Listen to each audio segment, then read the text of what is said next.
Napatay sa buy-bust operation ng pulisya sa Danau City, Cebu ang 3 tulak umano ng droga. 6 na sangkot naman daw sa droga ang naaresto sa magkakahiwalay na operasyon ng mga otoridad. Makibalita tayo kay Chona Carion.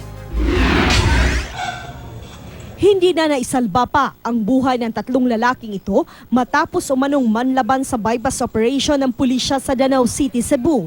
Napatay sa operasyon ang 3 tulak daw ng droga na sina Julius Gaceta, Dexter Giango at isang nagngangalang Edwin. Ayon sa mga pulis, biglang naglabas ng baril ang mga sospek nang makatunog na pulis ang nakatransaksyon nila. Nakuha sa kanila ang 3 baril at mga sachet ng hinihinalang shabu.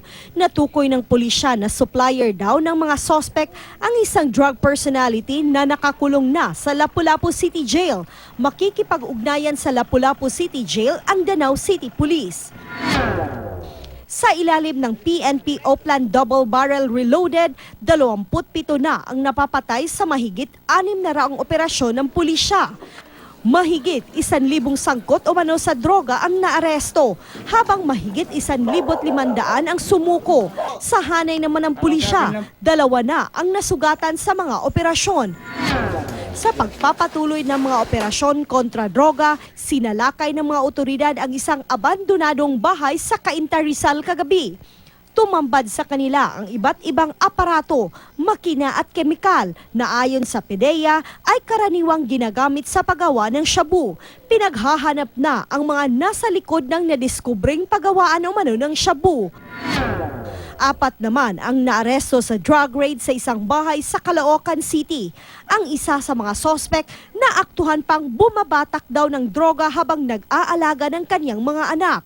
Ayon sa mga pulis, nakatanggap sila ng timbre na talamak ang bentahan ng shabu sa bahay. Aminado naman ang mga sospek na gumagamit sila ng shabu. Sa magkahiwalay na buy-bust operation naman, natimbog ang 2 drug pusher umano sa Davao City. Unang naaresto ng San Pedro Police si Lelivet Pasaol na nabilhan ng sachet ng hinihinalang shabu. Depensa ng suspect, runner lang siya at hindi pusher. Sa operasyon naman ng sa Police, natimbog ang tulak umanong si Hilario Palma Jr. 2 sachet ng shabu ang nakuha sa kanya. Aminado si Palma sa paratang. Sa Dumaguete City, arestado sa entrapment operation ng PDEA ang babaeng runner umano ng droga.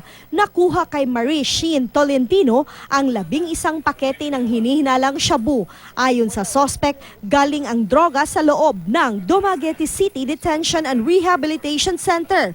Wala pang pahayag ang warden ng kulungan. Chona Carion, Nagbabalita, Pilipinas.